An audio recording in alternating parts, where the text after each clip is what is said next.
By noon, the demolition crew had made impressive progress. The concrete decks surrounding the pool had been broken up and loaded into a dump truck, and they were preparing to tackle the pool shell itself after lunch. Jacob brought out a cooler of cold drinks for the workers, who were battling both the summer heat and Patricia's ongoing psychological warfare. "Your neighbor's quite the character," Ray observed, accepting a bottle of water. "She's called the police twice already. They haven't shown up yet." Jacob sighed. "I'm sorry about this. I had no idea she'd go this far." "Trust me, we've seen worse," Ray laughed. "Last month, a lady in Riverside set up a kiddie pool in her front yard and tried to convince the cops we were removing the wrong pool." As the crew returned to work, Jacob's phone chimed with a neighborhood app notification. He opened it to find a post from Patricia that made his jaw drop. Emergency alert to all Maypedal Avenue residents. Toxic chemicals being released TFDA from pool demolition at 1478 Maple. Keep children and pets indoors. Possible groundwater contamination. City officials have been notified. The post already had 17 comments, ranging from concerned questions to skeptical responses. Jacob quickly typed a reply. As the owner of 1478 Maple, I want to assure everyone that all proper environmental protocols are being followed. The contractors are licensed and the work is permitted. There are no toxic chemicals being released. He had barely hit send when his doorbell rang. A young couple he recognized from 3 doors down stood on his porch, looking worried. Behind them, Jacob could see Patricia watching from her driveway, arms crossed in triumph. "Hi, I'm Emma and this is Tyler," the woman said. "We just moved in last month. We have a 6-month-old baby, and we saw the post about chemicals." Jacob invited them in, showed them all the permits and the contractor's environmental compliance certification, and even called Ray over to explain the process. By the time they left, Emma and Tyler were reassured and visibly annoyed at Patricia for causing unnecessary alarm. "She brought us welcome muffins when we moved in," Emma explained apologetically. "We thought she was just being nice." "The muffins are just the beginning," Jacob warned. "Wait until she notices if your grass grows a 1/4 inch too high." As the afternoon wore on, Patricia escalated her campaign.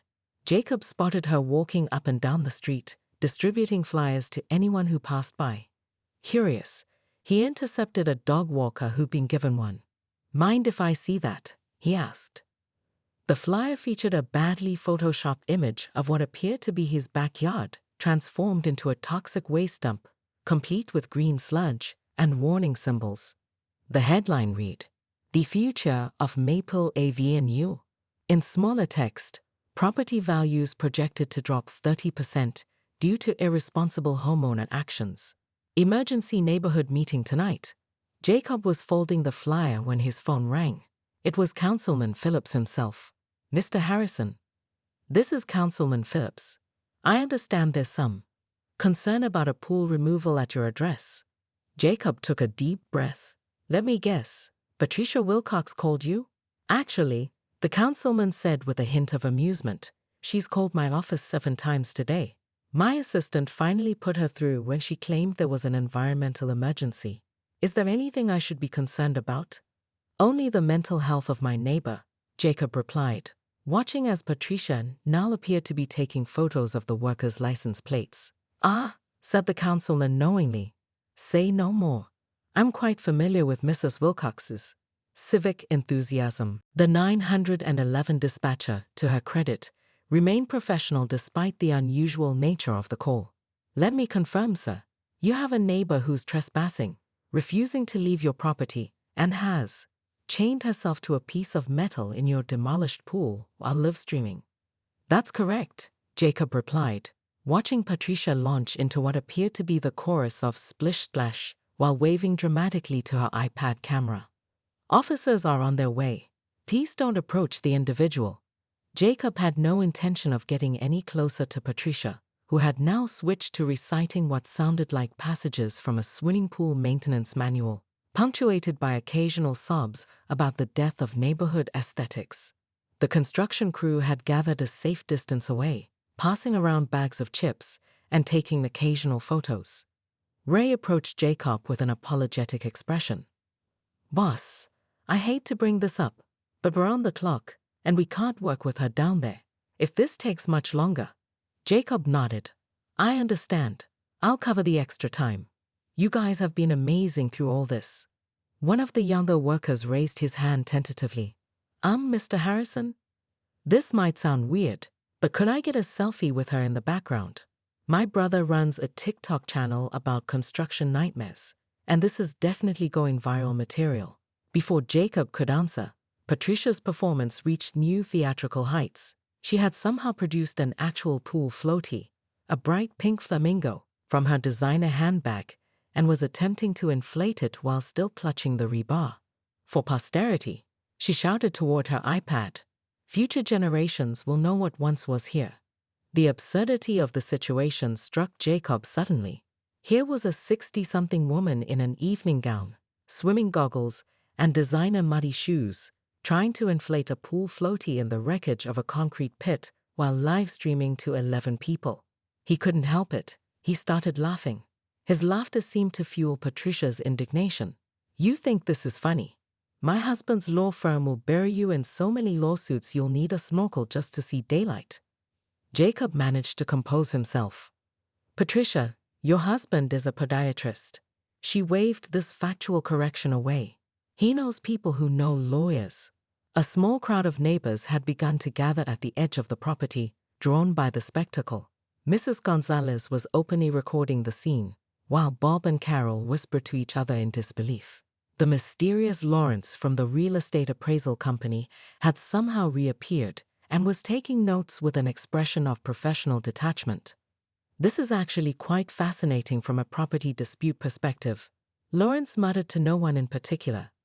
"I'm considering a case study for the next Realtors Association newsletter." In the distance, sirens wailed, growing louder by the second. Patricia heard them too, and her expression flickered between determination and the first glimmer of doubt.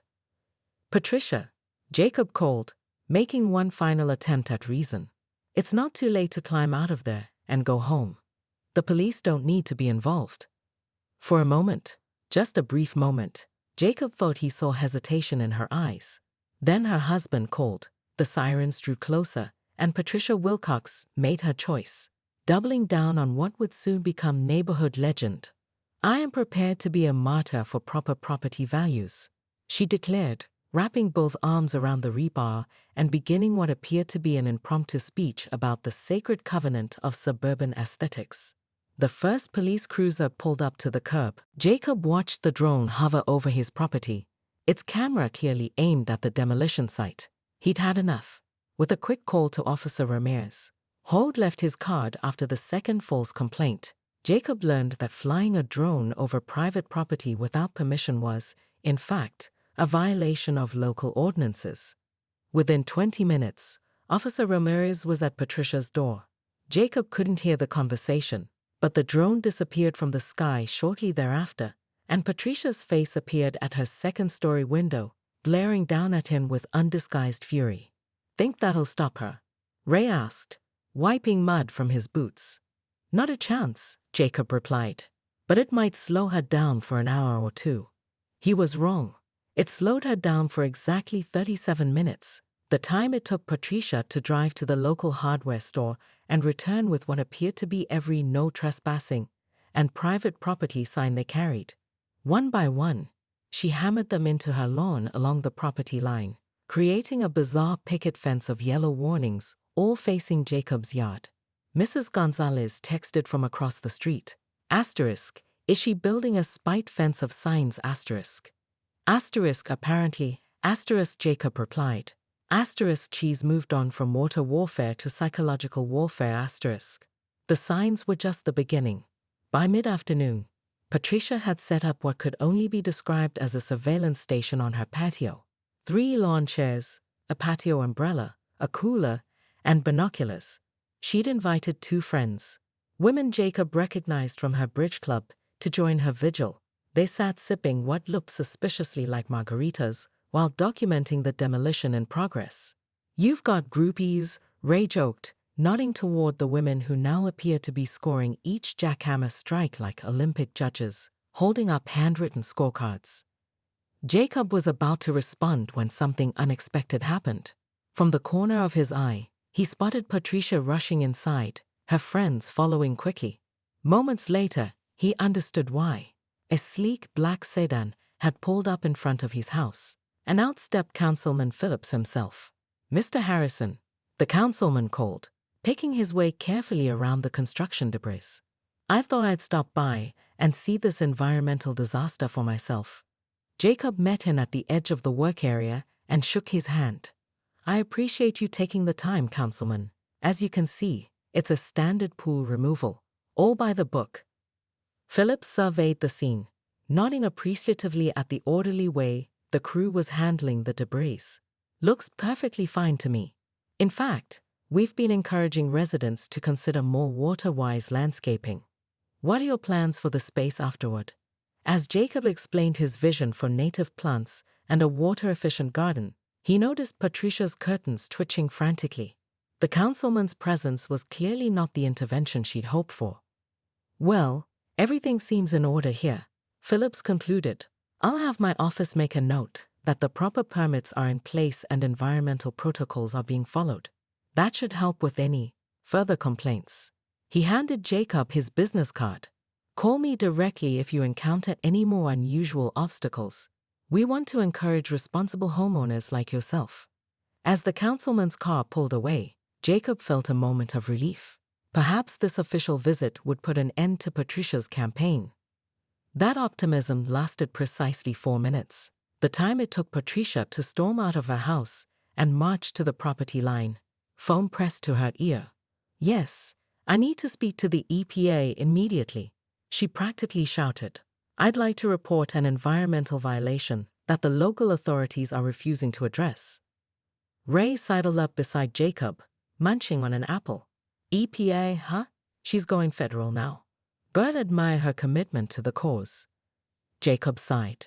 "At this point, I'm wondering if she'll call the United Nations next." At the housewarming party for the family that bought Patricia's house, Jacob finally heard the full story from Tom Wilcox, Patricia's surprisingly good-natured husband, who had remained in the neighborhood even after their divorce.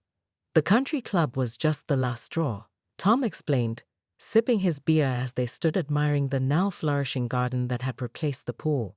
Patricia had been on thin ice there for years, complained about everything from the wine selection to the dress code enforcement. When the president's wife saw that live stream, he chuckled, shaking his head. Let's just say some people had been waiting for an excuse. "I had no idea," Jacob admitted. "I always wondered why she cared so much about my pool." Tom's expression softened. "Our son nearly drowned in our pool when he was 3. Patricia never got over it, became obsessed with pool safety, then pool maintenance, then just pools in general. When we moved here, your pool was the selling point for her, perfectly maintained, visible from our window, but without any of the actual responsibility." The revelation cast the entire saga in a new light. Jacob thought about Patricia's bizarre reaction, not just entitled neighbor behavior, but something deeper, more complex. "Is she doing all right now?" Jacob asked, surprising himself with his genuine concern. Tom nodded. "The move was good for her. She's in a condo downtown, no yards to monitor, no pools to obsess over. She's actually started painting again, something she loved before." He gestured vaguely, encompassing the years of neighborhood disputes and escalating conflicts. The conversation shifted as the new neighbor's children ran through the garden, carefully navigating the stone pathways Jacob had installed. Their laughter mingled with the gentle splash of the small meditation pond, where a family of frogs had taken up residence. "They love it here," said Maria, the mother of the family that had purchased Patricia's house. "They've named all the frogs. The big one is Sir Hops-a-Lot."